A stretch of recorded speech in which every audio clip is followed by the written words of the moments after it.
الله الرحمن الرحيم.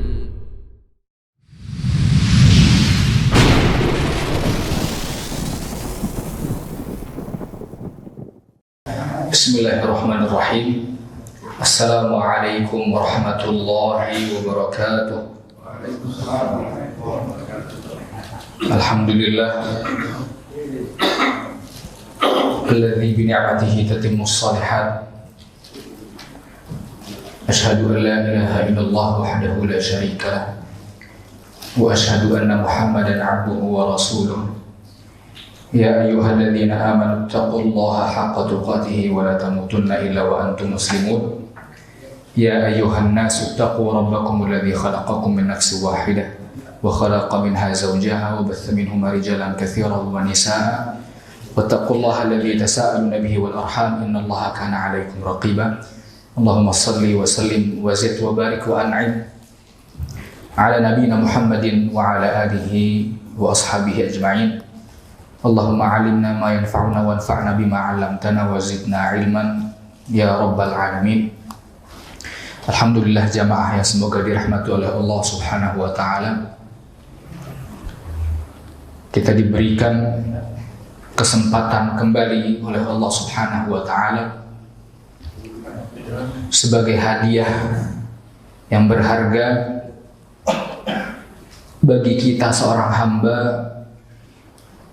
yang sedikit bersyukur kepada Allah Subhanahu wa taala, yaitu diberikannya kesempatan kita untuk menuntut ilmu syar'i di zaman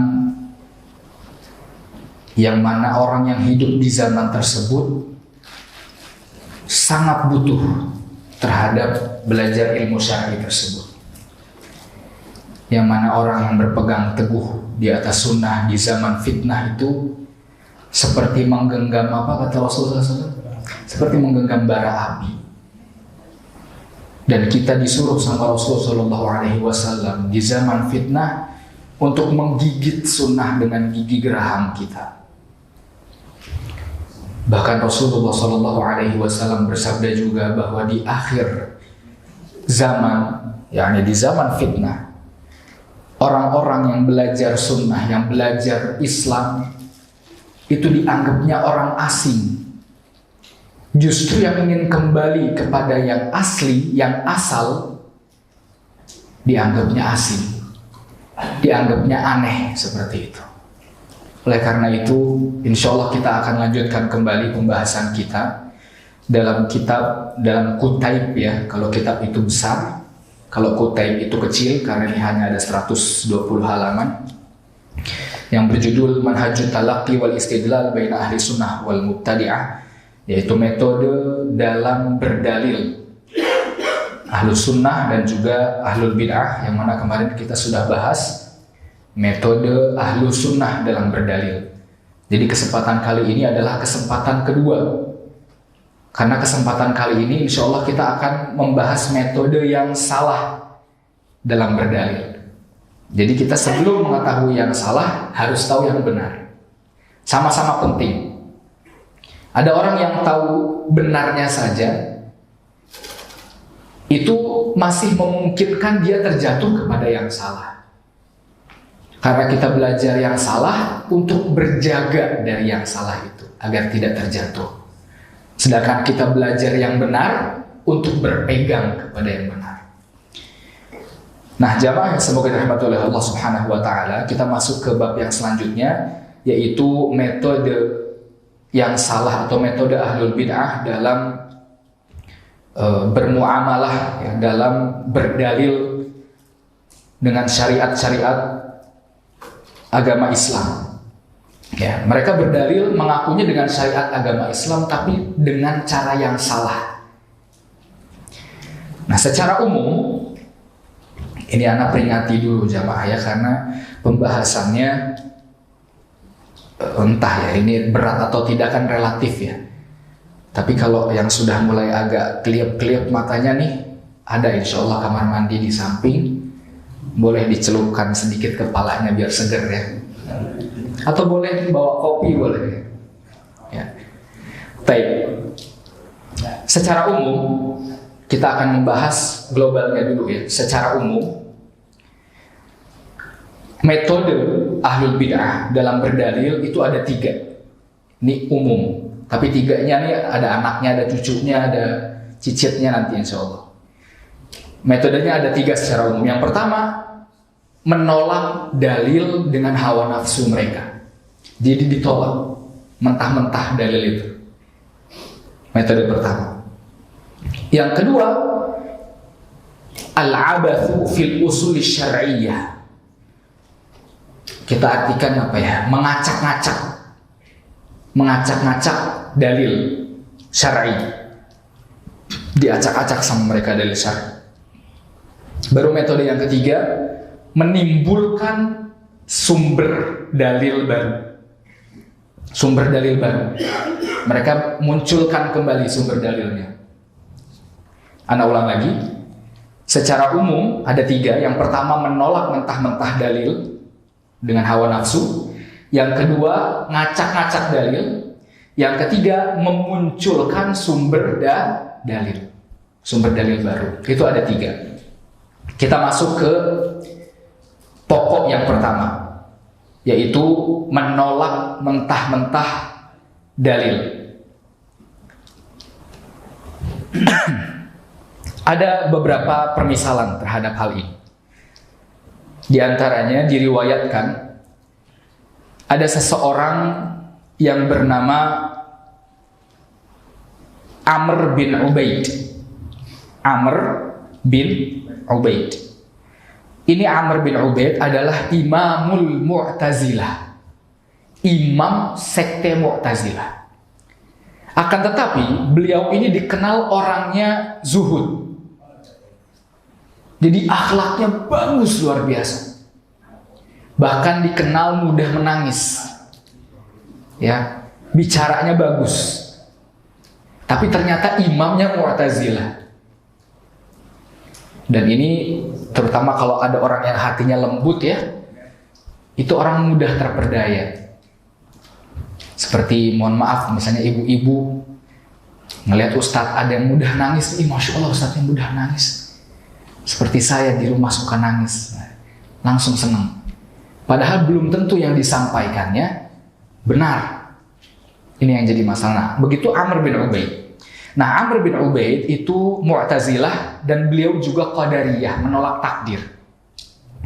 Disampaikan kepada Amr bin Ubaid ini hadis, inna ahadakum yujma'u fi batni ummihi arba'ina yawman nutfah, bahwa kita ini ketika di rahim ibu kita ketika 40 hari berbentuk nutfah, terus 40 hari berbentuk setelah air mani berbentuk jadi segumpal darah, baru 40 hari lagi berbentuk menjadi segumpal daging. Nah, di akhir hadis ini disebutkan bahwa ada di antara manusia yang jarak dia dengan neraka tinggal 1 hasta. Bentar lagi masuk neraka. Fayasbiqu alaihil kitab. Tapi takdir mendahuluinya. Ini ada takdirnya di sini. Dan ia pun melakukan amalan ahli surga. Akhirnya dia masuk ke surga. Nah, terus begitu pula sebaliknya di hadis itu. Nah, Amr bin Ubaid dengar hadis ini langsung menolak mentah-mentah. Apa kata Amr bin Ubaid? Beliau berkata, "Lau sami'tul a'mash yaqul lakadzabtuhu." Kalau ana dengar ini hadis dari A'mash. A'mash itu perawi hadis yang paling bawah, yang paling dekat sama Amr bin Ubaid. Kalau ana dengar langsung nih dari A'mash, ana bakal bilang ente bohong ente. Ini hadis dibuat-buat sama ente. Walau sami'tuhu min Zaid bin Wahab lama saddaqtuh. Kalau ana dengar dari Zaid bin Wahab atasnya A'mash, perawi atasnya lagi, ana gak bakal percaya sama dia. Kata Amr. Walau sami'tu Ibnu Mas'ud yaqul lama qabiltuhu. Kalau Ibnu Mas'ud pun yang dengar, ana langsung dengar ini hadis dari Ibnu Mas'ud, ana enggak bakal percaya. Enggak terima ini. Walau sami'tu Rasulullah la radattuhu. Kalau ana dengar langsung pun dari Rasulullah, ana bantah Rasulullah. Kata Amr bin Ubaid. Bahkan walau sami'tullah, Kalau ana dengar yang ngomong hadis ini langsung Allah, la qultu, ana langsung bilang, laisa ala hadza akhadta mitsaqana. Engkau wahai Allah enggak begini ngambil janji-janji dari kami dulu. Jadi dia enggak masuk akal. Ini hadis enggak masuk akal dia, makanya dia tolak mentah-mentah dengan hawa nafsunya. Bahkan berkata Amr bin Ubaid juga ketika mengomentari surat Al-Lahab. Dia berkata, kalau seandainya tabat yada Abi Lahab fil lauhil mahfuz, beneran ini tabat yada Abi Lahab ini sudah ada di lauhul mahfuz, lam yakunillah 'alal ibadi hujjah. Maka Allah enggak bisa mengomentari para hamba-hambanya. Jadi kenapa kamu melakukan ini? Oh, udah ada takdir zaman dulu ya Allah. Begitu. Ini bagi siapa? Amr bin Ubaid. Jadi dia menolak takdir mentah-mentah karena nggak masuk apa? Nggak masuk akal dengan hawa nafsu dia. Ya. Baik. Wahya alamatun min alamatiz zanadiqah. Nah, di sini Ibnu Taimiyah rahimahullah mengomentari ya tentang orang-orang sufiyah yang meyakini wahdatul wujud. Apa wahdatul wujud? Allah ada di tubuh manusia. Jadi Allah itu sama kita, sama makhluk.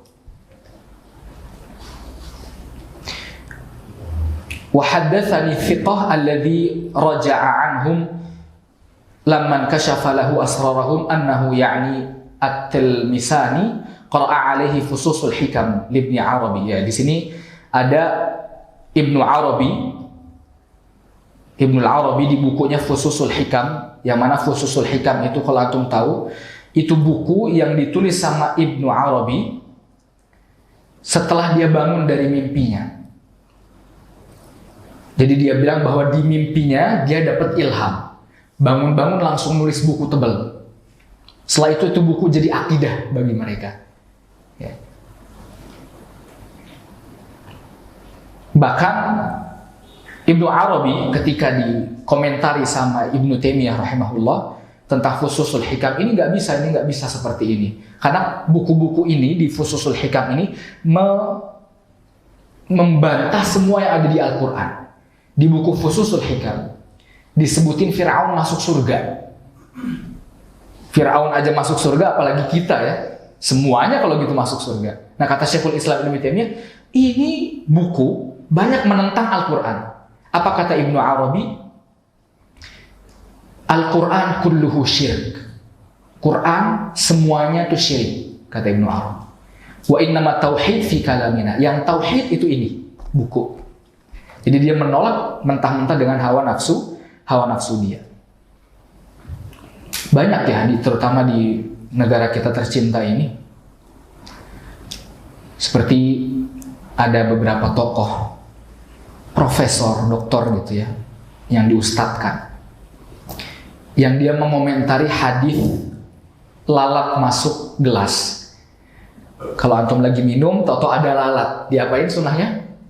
Dicemplungin. Udah itu dibuang, udah itu diapain minum airnya? Dibuang, diminum.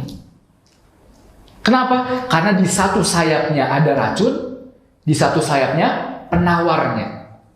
Nah, ada ustadz yang bilang, ini anak, daripada anak ngamalin ini hadis, mendingan anak ngamalin perkataan dokter kafir. Dia bilang begitu. Ustadz besar di Indonesia, profesor doktor. Subhanallah. Bahkan banyak banget cerita-cerita seperti Ulil Absor ya, tokoh liberal Indonesia, yang dia bilang Al-Quran itu semuanya cerita kosong, bohong gitu, karena dia pakai akal sekali lagi. Dia bilang tentang kisah kaum Nabi Nuh, kaum Ad, kaum Tsamud yang dibinasakan sama Allah, semuanya itu khayalan dari Muhammad. Biar apa? Biar kaum-kaumnya itu masuk ikut ke pemikiran Muhammad dengan cepat. Jadi sebagai permisalan aja, tapi itu bohong. Terus ada yang bilang, oh berarti boleh dong berbohong, berarti Rasulullah berbohong dong. Oh boleh, dalam kebaikan. Dia bilang gitu, kata Ulil Absor. Makanya ada tulisan judulnya apa? Al-Quran dan Spider-Man, punya Ulil Absor. Maksudnya Al-Quran ini fiksi, bohong semuanya. Ya karena nggak masuk akal, semuanya pakai akal beliau. Wal'iyadu billah. Bahkan orang-orang liberal juga bilang bahwa agama itu privasi. Maksudnya apa? Ini syubhat mereka. Mereka punya syubhat, agama itu privasi. Kalau kita ngurusin agama orang, kita masuk ke privasi orang. Kayak ana nih dakwah ke antum, ana ngotak-ngatik privasi antum semua. Akhirnya nggak ada dakwah Islam kalau begitu. Dan ini bahaya. Sehingga mereka berkata bahwa Muhammad itu ngurusin privasi orang. Dan Al-Quran ini udah nggak relevan lagi, udah kuno. Mau dipakai sekarang beda zaman. Di zaman Rasulullah dulu nggak ada laptop, handphone, nggak ada mic, nggak ada teknologi. Sekarang ada, beda. Amalannya nggak bisa dipakai itu. Mereka tolak mentah-mentah secara utuh ya syariat Islam, wal'iyadzubillah. Ini anak agak loncat-loncat aja ya karena takut waktunya nggak cukup. Nah, tadi pokok pertama apa tadi? Menolak mentah-mentah dengan hawa nafsu. Nah, sekarang kita masuk ke pokok yang kedua, yaitu mengacak-ngacak dalil. Karena ini banyak anaknya, jadi kita langsung loncat aja nih. Mengacak-ngacak dalil, pokok yang kedua, ini ada beberapa poin, ada beberapa anaknya. Yang pertama, ada orang-orang yang beriman atau memakai dalil Quran saja tanpa hadis. Kalau ada di daerah, beberapa di daerah negara India ya, ada yang berkata atau yang menisbatkan dirinya sebagai Al-Quraniyun. Maksudnya apa? Mereka beriman sama Quran aja, nggak dipakai hadis. Bayangin, Allah Subhanahu wa Ta'ala berfirman, wa aqimus shalah. Artinya, dirikanlah sholat. Gimana tata caranya? Kan di hadis dijelasin. Umroh gimana? Kalau misalnya kita nggak melakukan atau nggak mengamalkan hadis, rukun Islam nggak jadi. Kita mau haji, disuruh haji di Al-Quran betul. Tata caranya di hadis. Semuanya di hadis. Gimana? Bingung kita. Ya. Bahkan ini pemikirannya Khawarij ya, kata Syekhul Islam Ibnu Taimiyah. Bahkan mereka bilang bahwa para nabi itu telah melakukan dosa-dosa besar. Jadi nggak kenapa-napa. Ini orang-orang Khawarij ini yang terlalu ekstrim. Nah ini yang pertama ya. Ada yang beriman dengan Quran saja dan meninggalkan apa? Hadis. Ini anak dari pokok yang kedua. Terus anak yang kedua, ada juga sekte-sekte yang beriman dengan sebagian Al-Quran, tapi kufur dengan sebagian yang lain. Jadi ngambilnya setengah-setengah, seperti itu. Ada juga pemikiran seperti itu. Contohnya,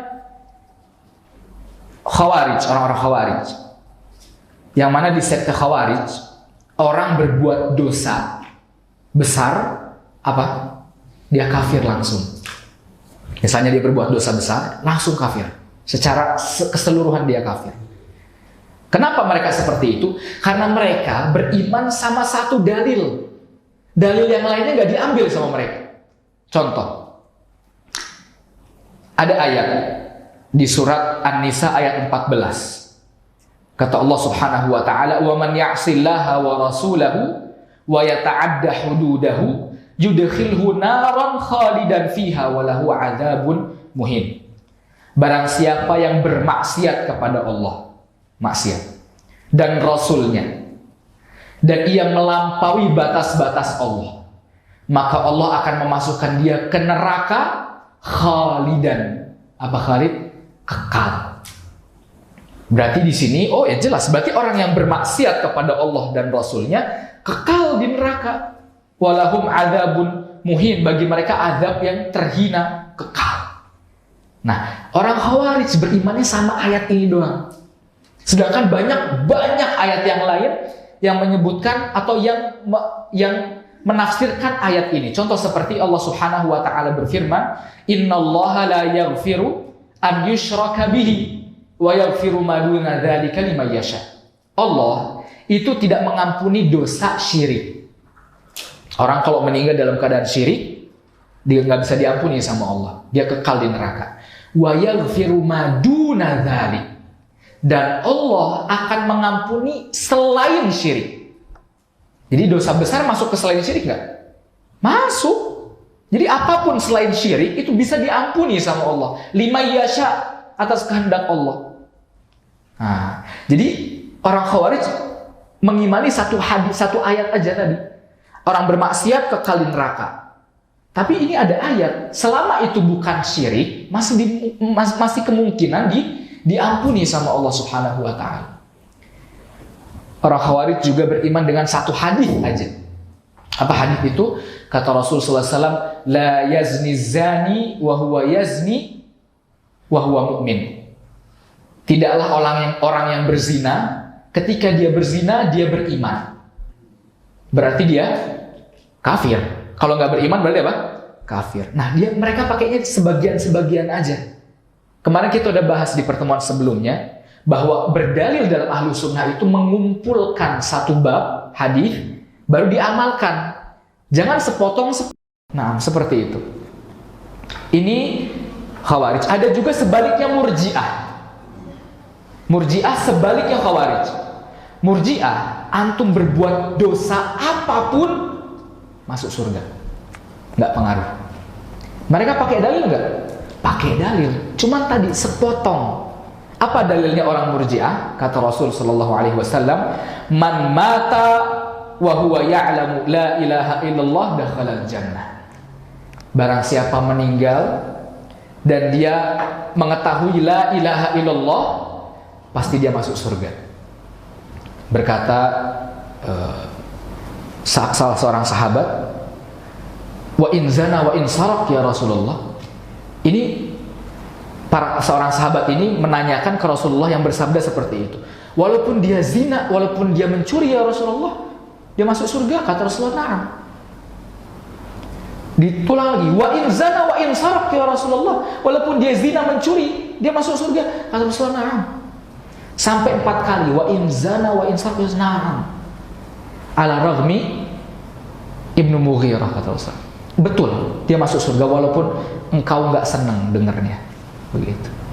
Diulang 4 kali, masuk surga. Nah, kalau beriman pakai hadis ini doang, antum Murji'ah nanti jadinya. Jadi nggak ada apapun yang membuat dia nggak bisa masuk surga. Selama la ilaha illallah ada, surga, nggak ada neraka di situ. Ya. Bahkan lagi-lagi Amr bin Ubaid lagi nih, ya, yang tadi kita sebutkan, beliau berkata, yuktabi yaumal qiyamah. Nanti di hari kiamat saya bakal didatangkan ke hadapan Allah, kata Amr bin Ubaid. Ketika itu Allah akan berkata kepada saya, lima qulta innal qatila finnar. Wahai Amr, kenapa engkau mengatakan orang yang ngebunuh masuk neraka, atau neraka, kekal di neraka? Kenapa? Padahal pembunuhan dosa besar enggak? Tapi selain syirik kan, berarti mungkin masuk surga, mungkin diampuni sama Allah. Tapi Amr bin Ubaid bilang, nanti kalau di akhirat Allah nanya ke ana, kenapa ente bilang pembunuh kekal di neraka? Berkata Amr bin Ubaid, engkau yang bilang ya Allah, anta qultahu, engkau sendiri yang ngomong begitu. Di dalam ayat An-Nisa ayat 93, wa man yaqtul mu'minan muta'ammidan fajaza'uhu jahannam khalidan fiha. Barang siapa yang membunuh mukmin secara sengaja, maka balasannya neraka kekal di dalamnya. Jadi Amr bin Ubaid kalau ditanya Allah nanya ana, loh engkau sendiri ya Allah yang bilang begitu. Nah, berkata Quraisy bin Anas, berkata Quraisy bin Anas, qultu lahu wa ma fil baiti asghar minni ara'aita in qala laka qad qultu innallaha la yaghfiru an yushraka bihi wa yaghfiru ma duna dzalika liman yasha. Nah, ketika Quraisy bin Anas ini meriwayatkan perkataannya Amr bin Ubaid, dia bilang ada anak kecil yang lagi ngumpul sama kita.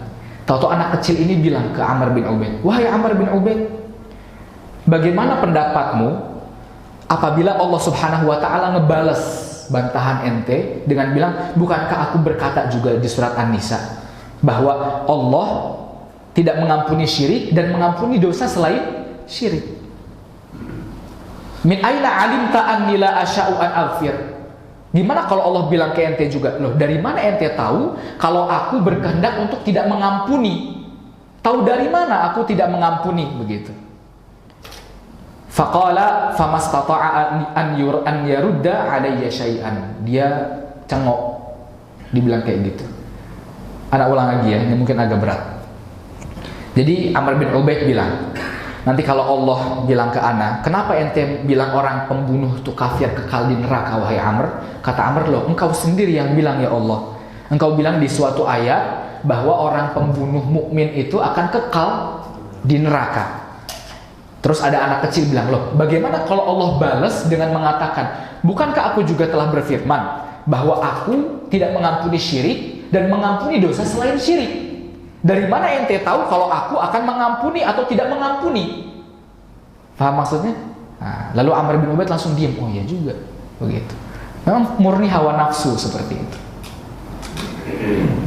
Seperti juga wahdatul wujud, teman-teman. Berkata, wa ma romaita idh romaita. Ya, ada suatu ayat yang bunyinya wa ma romaita idh romaita. Wahai Muhammad, engkau tidak melempar ketika engkau melempar.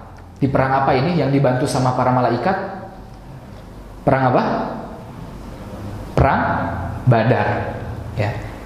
Engkau ketika melempar, jadi di perang Badar itu Rasulullah melempar satu pasir atau batu, ya, atau yang meninggal banyak pada berjatuhan orang-orang. Makanya kata Allah, wa ma ramaita idh ramaita. Ketika engkau melempar, itu bukan engkau yang melempar. Walakinnallaha rama. Tapi Allah yang melempar.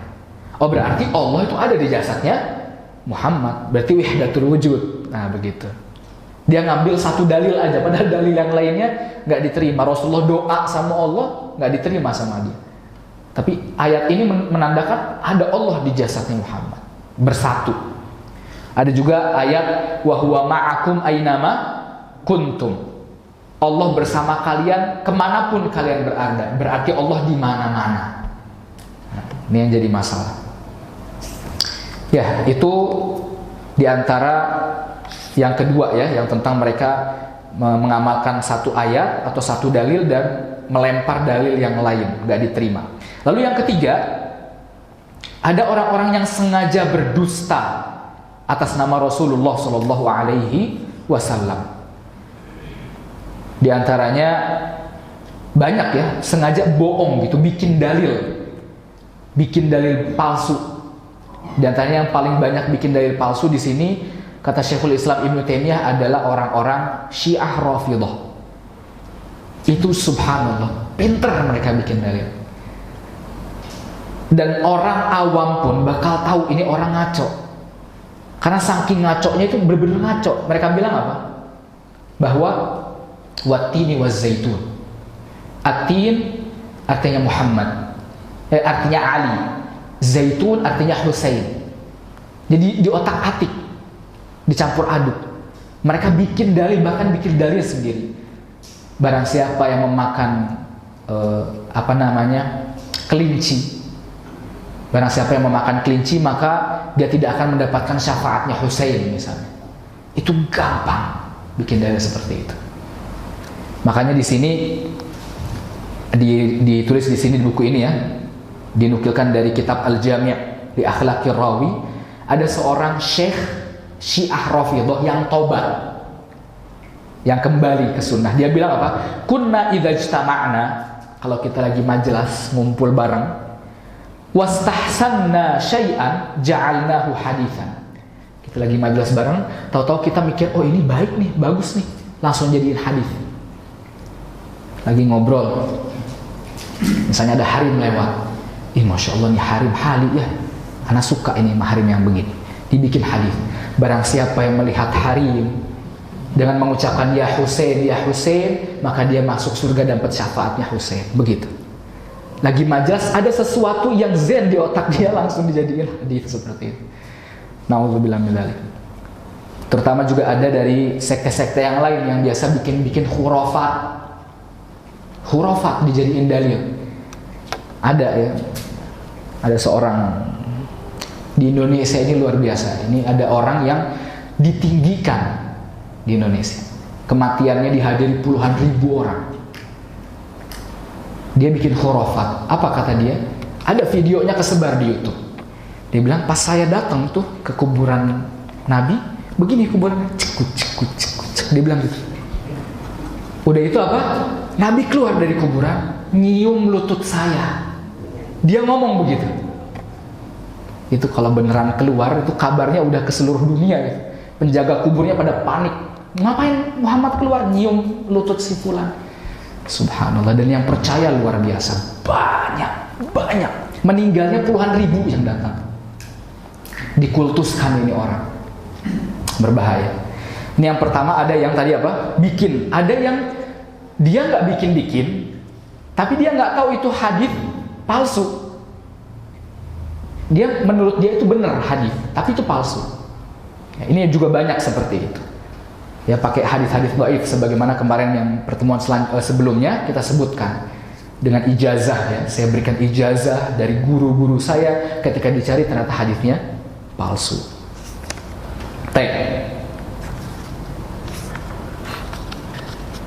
Nah, lalu yang ketiga, kita masuk ke yang tiga, ya. Di antara bentuk mereka ngacak-ngacak dalil adalah mereka mengubah nas.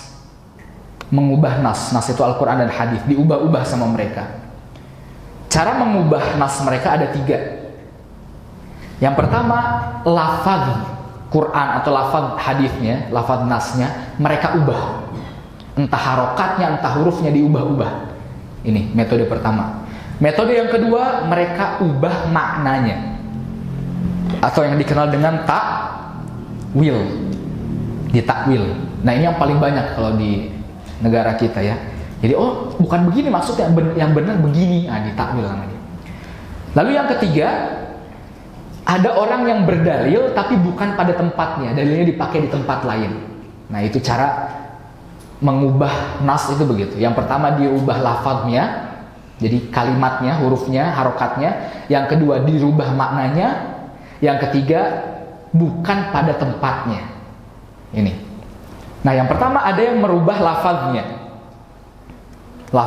Seperti Allah Subhanahu wa taala berfirman di surat Al-Baqarah, "Wa idz qulna dkhulu hadhil qaryah fakulu minha haitsu syi'tum raghada wadkhulul baba sujjada wa qulu hittatun naghfir lakum khatayakum." Ini menggambarkan orang-orang Yahudi yang Allah perintahkan mereka masuk dengan mengatakan hittah. Hittah dalam bahasa Arab artinya ampunilah kami. Ampunilah kami. Tapi orang-orang Yahudi merubah kata hittah ditambah huruf nun. Jadi hintah. Apa arti hintah? Gandum. Jadi diubah sama mereka sengaja buat ngejek Allah. Allah suruh mereka bilang hittah, ampuni kami, tapi mereka bilang hintah, gandum. Ngejek Allah dengan merubah lafaznya seperti itu. Nah, di sini ada perkataannya Ibnu Qayyim rahimahullah di Nuniyah. Ya, yang mana Ibnu Qayyim bilang sama antara mengacak-ngacak dalilnya Jahmiyah dan mengacak-ngacak dalilnya Yahudi. Sama. Apa kata Ibnu Qayyim?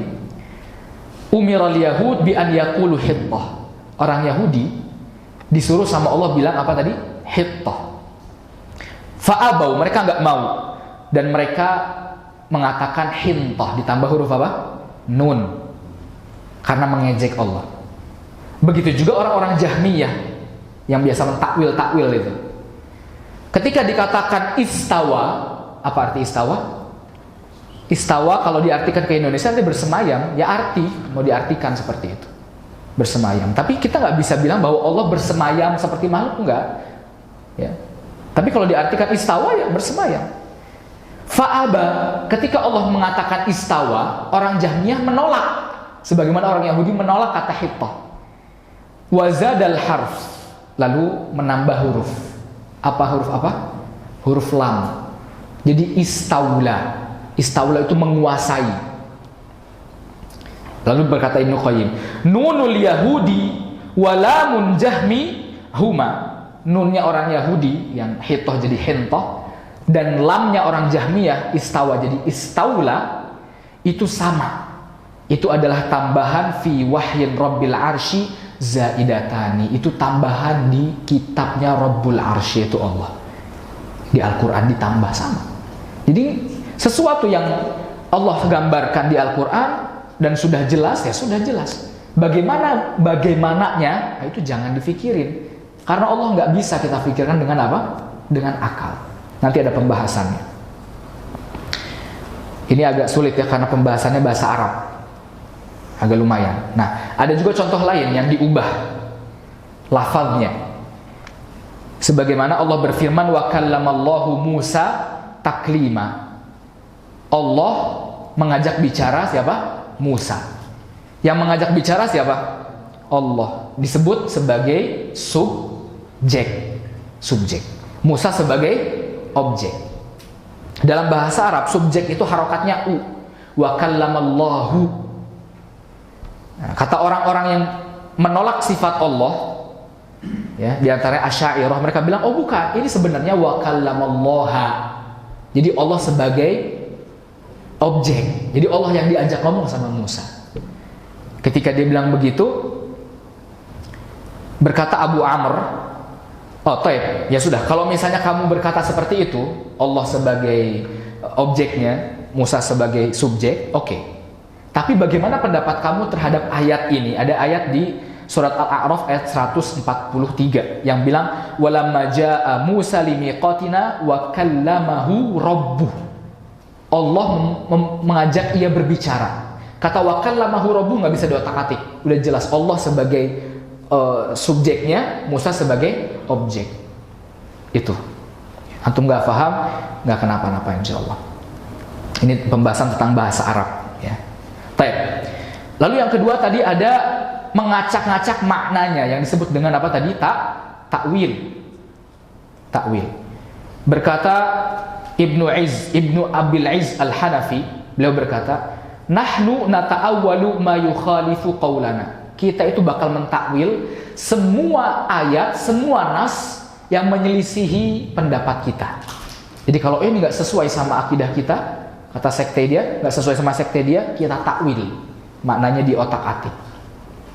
Di antaranya banyak yang mentakwil sifat-sifat Allah. Ya, sifat-sifat Allah banyak ditakwil di situ. Seperti contohnya, ya tadi seperti istawa, istawla, diubah-ubah maknanya.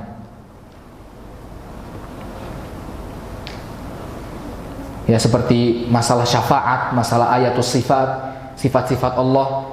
Makanya mereka bilang bahwa sifat Allah itu ada 7 doang. Apa aja? Sifat Allah ada 7 yang biasa diajarin ke kita ini.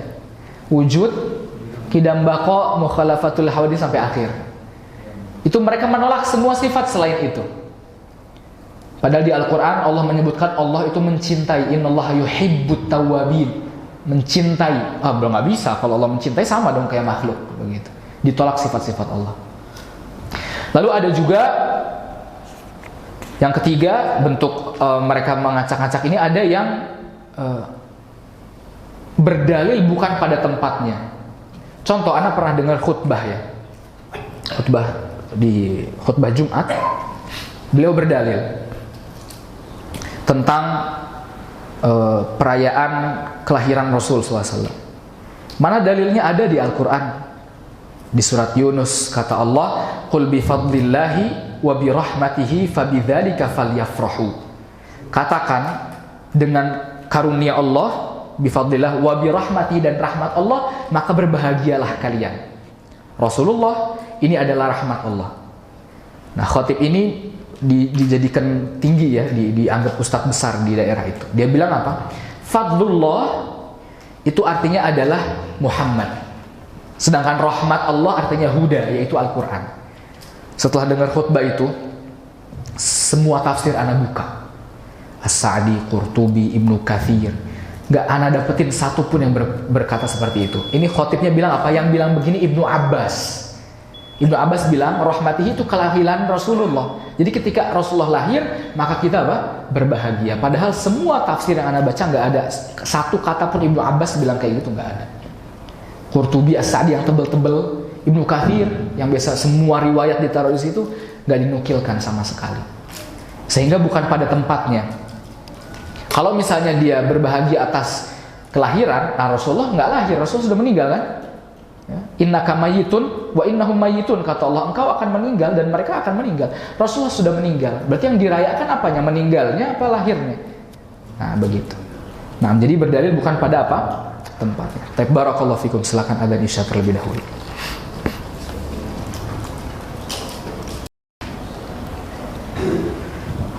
Bismillah, kita lanjutkan. Udah lumayan ngantuk ya. Anak punya sahib ya. Dia insomnia 3 hari. 3 hari nggak bisa tidur. Tahu-tahu diajak kajian sama temannya, tidur nyenyak langsung. Subhanallah, nazalat alaihimus sakinah, kata Rasulullah SAW. Dan turun ketenangan terhadap mereka. Nah, kita lanjutkan insyaallah ya, sedikit demi sedikit ya. Tadi pokok yang kedua adalah mengacak-acak apa tadi? Dalil nas ya. Nah, di sini ada anaknya lagi. Nah, sekarang kita masuk ke anak yang kelima, yaitu di antara orang-orang yang ingin menghancurkan agama Islam, mereka berdalil. Dalilnya tuh dari Quran, dari hadis. Tapi berdalilnya justru pengen ngebalikkan, pengen menghancurkan Islam dengan dalil itu. Seperti di pertemuan sebelum dan sebelumnya yang waktu hujan itu, yang tiba-tiba kita ya, anak sebutkan di sini tentang fatwanya Quraisy Shihab di buku ada 1001 apa anak lupa itu judulnya, 1001 hal yang Muslim perlu tahu kalau nggak salah ya, tapi jangan antum baca, isinya syubhat semua. Quraisy Shihab bilang di situ bahwa disunnahkan, disyariatkan seorang Muslim mengucapkan selamat tahun baru, selamat Natal afwan. Jadi kalau ada Natalan, Muslim harus bilang selamat Natal. Apa dalilnya? Pakai dalil. Tapi dalilnya ini dibalik. Yang asalnya dalilnya menentang hal itu, tapi dibalik sama dia. Apa itu? Di surat Maryam ayat 33 kalau tidak salah ya. Yang ayatnya berbunyi, wassalamu alayya yawma wulidtu wa yawma amutu. Ayat itu Allah berfirman bahwa Isa berkata, salam alayya, selamat atasku, yauma wulidtu, ketika aku dilahirkan, wa yauma amutu, dan ketika aku meninggal. Berarti ini Isa mengucapkan selamat atas kelahirannya. Kalau kita beriman Isa jadi nabi, harus ngikutin Nabi Isa. Isa nabi bukan bagian nabi lah. Ini Isa menyelamatkan dirinya atas lahir, selamat, congratulations. Nah itu gimana? Diterima nggak sama antum? Nah, kita sebutin syubhatnya dulu, nanti jawabannya ada di setelahnya nanti ya. Intinya itu ayat sebenarnya justru malah pengen bilang bahwa nggak boleh kita menyembah Isa, mengatakan Isa anak Allah, nggak boleh, tapi dijadiin dalil untuk sebaliknya. Itu ya, itu contohnya yang kelima. Terus yang keenam, ada juga sekte-sekte yang pengen ngancurin nas itu dengan cara mereka menolak hadis-hadis ahad. Ini lagi hadis lagi nih. Aduh, goyang dulu biar nggak pegel. Hadis ahad. Jadi hadis itu ada dua, teman-teman. Ada hadis mutawatir. Hadis mutawatir ini hadis yang diriwayatkan 10 sahabat atau lebih. Jadi 10 sahabat ngedenger Rasul secara langsung diriwayatin. Nah, sisanya ahad. Hadis ahad itu yang kurang dari 10. Ada bait syairnya ya. Mimma tawataro haditsu man kadzab, disebutin hadis tawatir apa saja di situ mutawatir. Nah, hadis mutawatir itu kalau dibandingkan sama seluruh hadis itu bisa sampai mungkin 10%-nya aja. 10% hadis mutawatir. Sisanya yang meriwayatkan sahabat 4, 5, 3, ada yang 2 begitu. Akhirnya kalau misalnya kita menolak hadis-hadis ahad, bakal kacau balau. Banyak sekali hadis yang ditolak. Di antaranya adalah sekte Mu'tazilah. Yang mana orang-orang Mu'tazilah bilang, boleh kita mengamalkan hadis ahad, tapi di bab fikih aja. Kalau di bab akidah, nggak boleh. Harus mutawatir. Padahal sedikit di situ. Ya. Dan di sini akhirnya banyak ulama-ulama terdahulu yang menentang perkataan ini. Di antaranya Imam Syafi'i rahimahullah yang paling awal-awal, yang mana beliau menulis kitab Al-Um dan kitab Ar-Risalah. Untuk apa? Untuk menentang perkataan ini. Hadis ahad doang hadis mutawatir doang, hadis ahad nggak usah dipakai. Selanjutnya ada Imam Bukhari, ya, dan masih banyak lagi di situ. Ya. Seperti sholat duha jamaah. Sholat duha itu semua hadisnya adalah hadis ahad, bukan mutawatir.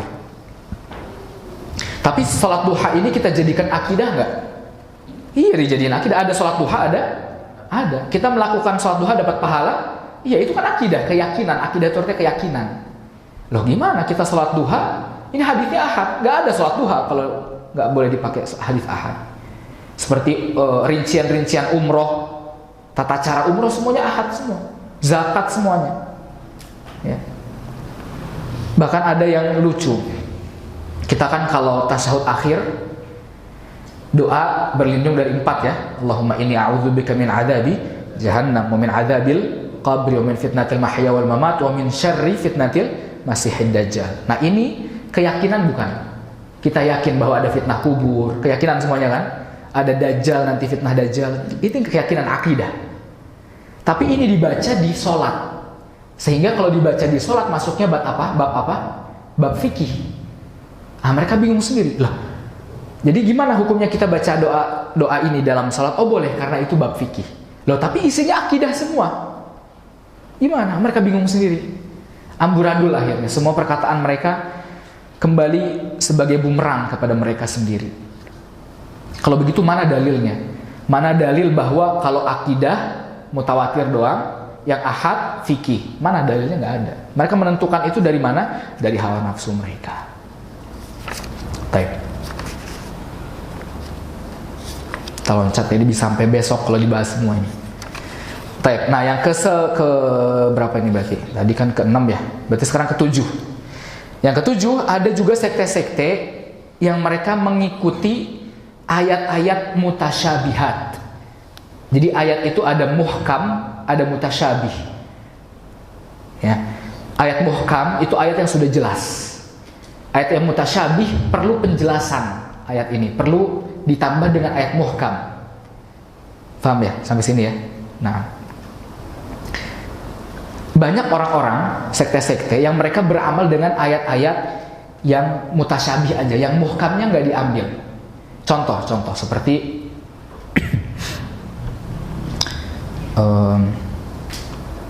Allah Subhanahu wa ta'ala berfirman di surat Al-Ma'arij ayat keempat, ta'rujul malaikatu ilaihi. Malaikat naik kepadanya kepada siapa sini? Kepada Allah.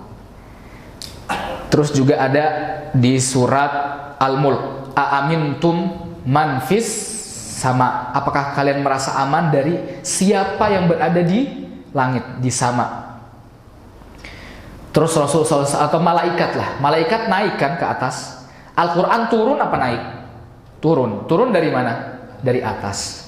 Semuanya dari atas. Yang menunjukkan Allah dari atas. Syariat-syariat turun dari atas. Malaikat sudah catat kembali ke atas. Banyak seperti itu. Menunjukkan, semuanya menunjukkan bahwa Allah itu di atas. Tahu-tahu ada ayat yang berbunyi wa huwa ma'akum aynama kuntum tadi. Allah bersama kalian dimanapun kalian berada. Ini ayat mutasyabih, perlu penjelasan. Ini ayat yang banyak tadi yang menunjukkan bahwa Allah di langit, ditolak semuanya. Yang dibawa yang mutasyabih, yang muhkamnya ditolak. Ini salah.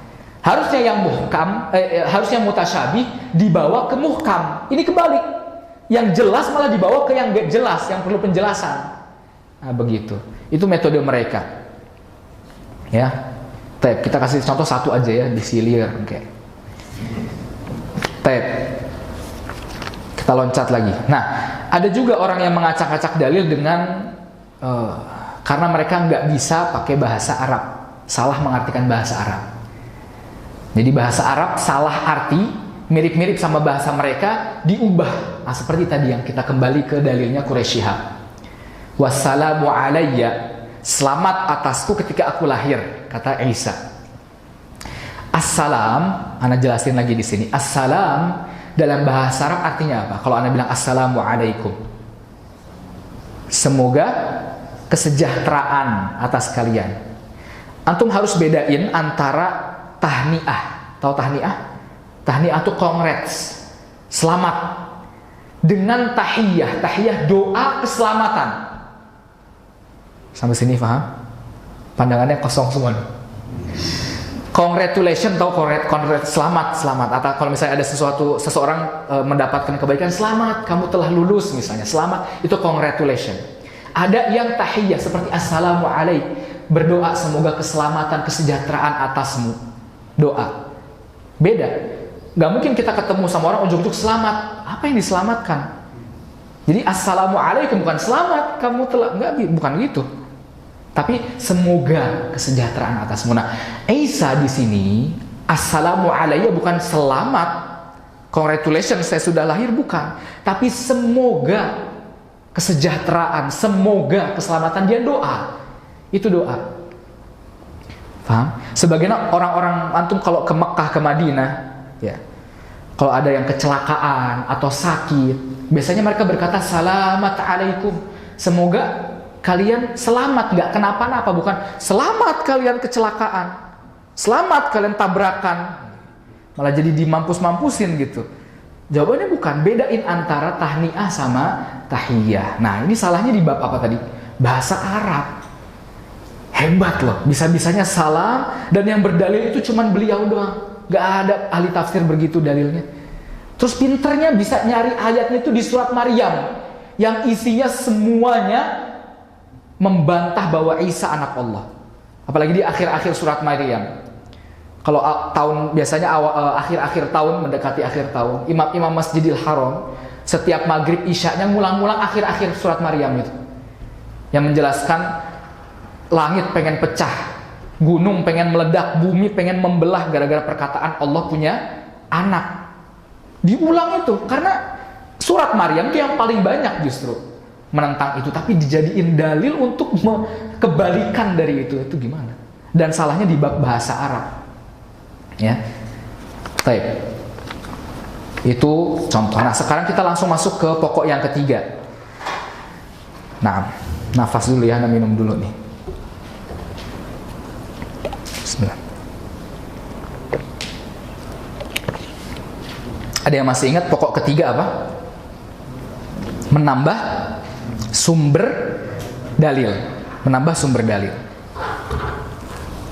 Oleh karena itu, kalau antum berdebat sama sekte-sekte yang punya sumber dalil lain, nggak bakal nyambung. Di antaranya ada yang punya sumber para imam. Siapa itu? Syiah. Subhanallah, ini Syiah jamaah. Di internet itu kesebar banyak. Ada sohib ana, biasanya kalau lagi mendadak qadarullah misalnya disuruh ceramah gitu ya, mendadak, biasanya sohib ana ini langsung cari di internet, biasanya ada kitab-kitab PDF. Dia download tuh kitab PDF. Terus dia baca. Ternyata isinya rujukannya, marojeknya, buku-buku rujukannya. Jadi ini dari mana ini perkataan ini? Dari kitab ini. Rujukannya itu kitab-kitab Syiah, diantaranya Al-Kafi. Anda bilang, ya Allah, ente nggak tahu ini buku Syiah? Oh iya, Anda belum baca. Untung belum dibaca. Coba kalau dibaca terus diceramahin dari kitab Al-Kafi. Apa itu? Buku Syiah. Jadi kesebar. Antum ngetik apa, ujuk-ujuk muncul websitenya Syiah tuh, pakai bahasa Arab. Bahaya kan seperti itu. Dan mereka, perkataan imam bagi mereka itu seperti hadis maksum. Banyak di buku-buku itu qala imam seperti itu. Ya. Nah, di antaranya Syiah Rafidhah ya, Al-Imamiyah, yang mengatakan perkataan imam adalah maksum mutlak.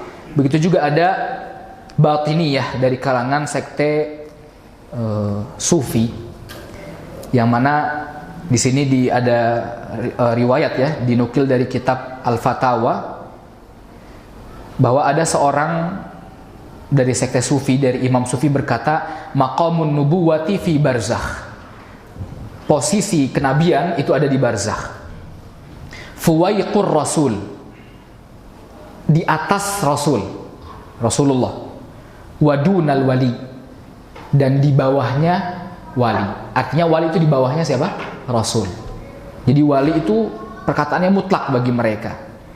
Jadi antum nggak bakal nyambung di situ. Kalau misalnya antum jadi kemarin kita sudah bahas ya bahwa sekte, di antara sekte mereka ada yang punya kasta, ada syariat, ada ma'rifat, ada hakikat. Kalau sudah sampai hakikat, antum nggak usah ibadah lagi, karena antum sudah kenal sama Allah, seperti itu. Allah udah ada di diri antum, nggak perlu ibadah. Nah, mereka seperti itu. Jadi kalau antum bilang, loh, di Al-Quran kan Allah bilang wa aqimus shalah, dirikan sholat. Apa jawabannya? Oh, itu buat syariat. Saya sudah hakikat. Nah, antum kalau nyebut semua dalil, oh itu buat syariat. Saya sudah apa? Hakikat. Jadi nggak bakal nyambung karena ada tambahan masdar, sumber. Gitu. Ada juga dari kaum filsafat batiniyah. Batiniyah yang mana mereka itu punya tafsir batin dan tafsir zahir. Jadi kitab-kitab tafsir Ibnu Katsir itu semuanya tafsir zahir. Tapi kita punya tafsir batin. Jadi berkata Ibnu Katsir dalam tafsirnya bla bla, oh itu zahir aja. Kita punya tafsir batin sendiri. Jadi nggak bakal nyambung antum ngomong seperti itu. Contoh puasa, tafsir zahirnya menahan lapar dan haus. Tapi kita punya batin, apa itu? Memegang janji. Nah, begitu. Berhaji, tafsir zahirnya datang ke Baitullah. Tapi batinnya artinya datang ke guru kita. Nah, begitu. Mereka punya kayak gitu, punya sumber sendiri. Nggak bakal nyambung. Terus juga di antara sumber mereka ada yang punya al-kasyf wal ilham. Ini istilah bagi mereka, ya. Kebanyakan dari sekte sufi, ya, mereka meyakini bahwa ketika orang itu dikasih ilham dalam mimpi, Ana nggak bawa handphone ya, Ana sebenarnya mau nunjukin videonya. Ada dari ulama mereka gitu, ya, ustadz mereka bilang bahwa ada si A mimpiin si B, dan mimpi bagi mereka tadi apa? Ilham dari Allah. Jadi sumber akidah. Jadi mimpi itu sumber akidah bagi mereka. Si A ngelihat si B dalam mimpinya diadab. Jadi mau ditanya, bukan diadab, ditanya sama malaikat kubur. Man rabbuka? Jawabannya Habib Fulan. Disebutin itu nama Habib. Man rabbuka Habib Fulan. Wa man nabiyuka Habib Fulan.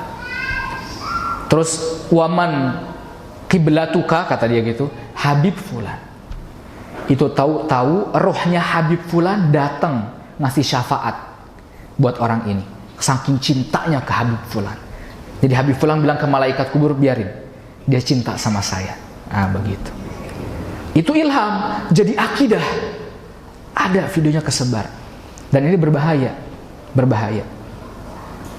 Ada istilahnya kasyf ya. Kasyf itu kayak kalau kasyf dalam bahasa Indonesia itu tersingkap. Jadi ujuk-ujuk kesingkap, teng begitu. Ujuk-ujuk gitu. Jadi misalnya ana lagi jalan, teng, oh iya, barang siapa yang membaca Alhamdulillah 1000 kali dalam sehari sebelum sholat subuh, maka rizkinya akan lancar. Dari mana? Kasyf. Begitu. Di luar nalar. Subhanallah. Bahkan ada yang diantara mereka bisa membaca hati seseorang. Ya. Padahal Allah Subhanahu wa ta'ala berfirman, bilang ke Rasulullah, wa min ahlil madinati maradu 'alan nifaq. Orang-orang Madinah ada yang mereka munafik. La ta'lamuhum, engkau tidak mengetahui mereka. Nahnu na'lamuhum, kata Allah. Aku yang mengetahuinya. Jadi Rasul aja nggak tahu hati orang. Kok bisa dia ujuk-ujuk tahu hati orang dari mana? Jadi mimpi ya, mimpi itu bisa jadi akidah bagi mereka. Sebagaimana yang pernah Ana sampaikan di sini, ada seorang ustadz gitu ya, ceramah di daerah timur ujung Indonesia tentang Rasulullah, lagi ceritain tentang bagaimana ciri-ciri Rasulullah SAW. Lalu ada yang bilang, Ustadz afwan nih, saya pernah mimpi ketemu Rasulullah, tapi baru saat ini saya berani untuk ngasih tahu. Tapi Ana udah lama, udah tahun-tahun mimpi itu. Loh, kenapa kamu nggak cerita? Karena Rasulullahnya aneh. Kok aneh? Bagaimana? Rasulullahnya bawa Rasulullahnya pakai, ditanya sama ustadznya, Rasulullahnya gimana, berjanggut nggak? Oh nggak berjanggut. Ustadznya langsung kaget, kok Rasulullahnya nggak berjanggut, ini dari mana? Dari Arab apa dari Cianjur gitu ya. Ditanya lagi sama ustadznya, terus gimana ciri-ciri Rasul?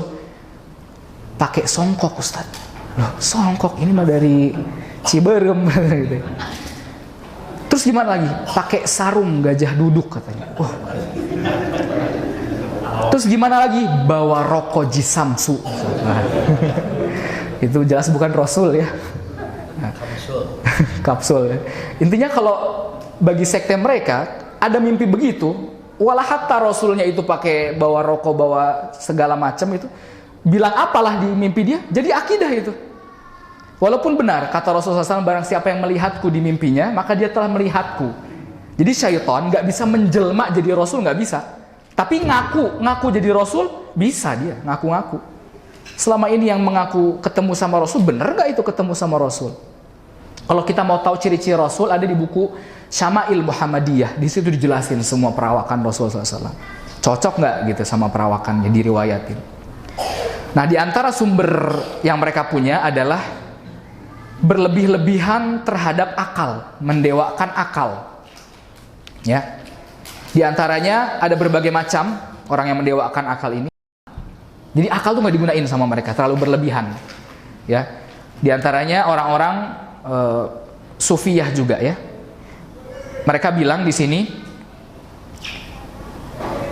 wa kullama kana syaikhu ahmaq wa ajhal, selama seorang syekh itu bodoh, semakin bahlul, ya, kana billahi a'raf, maka dia semakin mengenal Allah.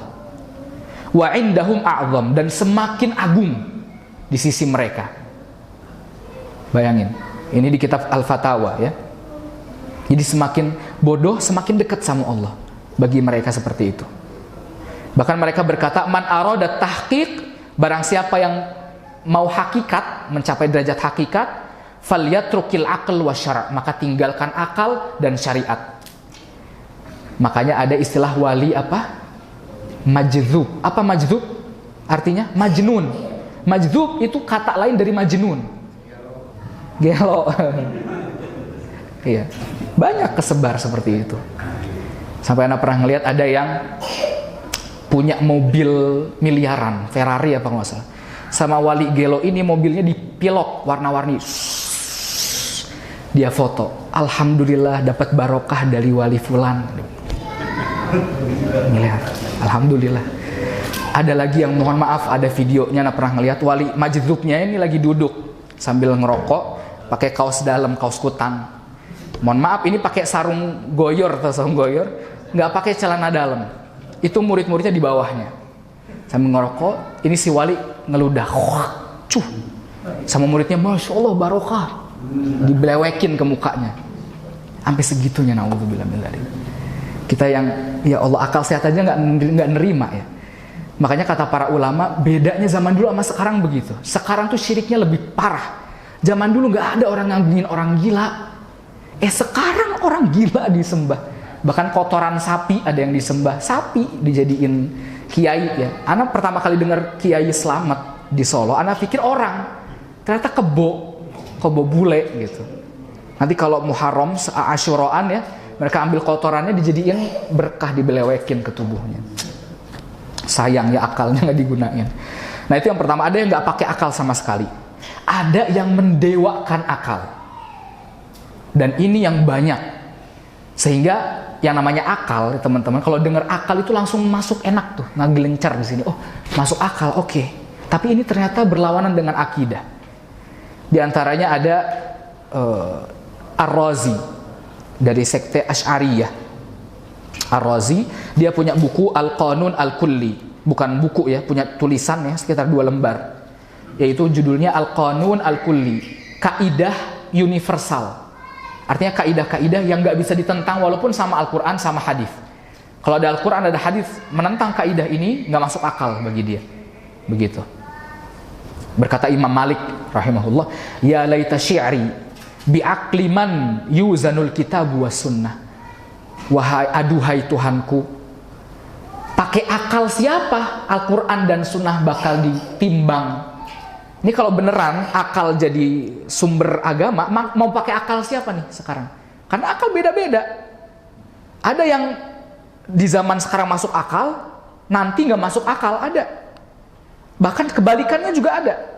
Seperti kita. Sekarang kita bisa video call. Bagi orang-orang zaman dahulu, kalau seandainya nih, contoh aja nih, seandainya kita balik ke 1000 tahun yang lalu, kita kasih tahu nanti zaman depan nanti bakal ada orang bisa ngelihat dari jarak jauh orang muncul di alat gitu. Gila ente, disebut gila karena nggak masuk akal.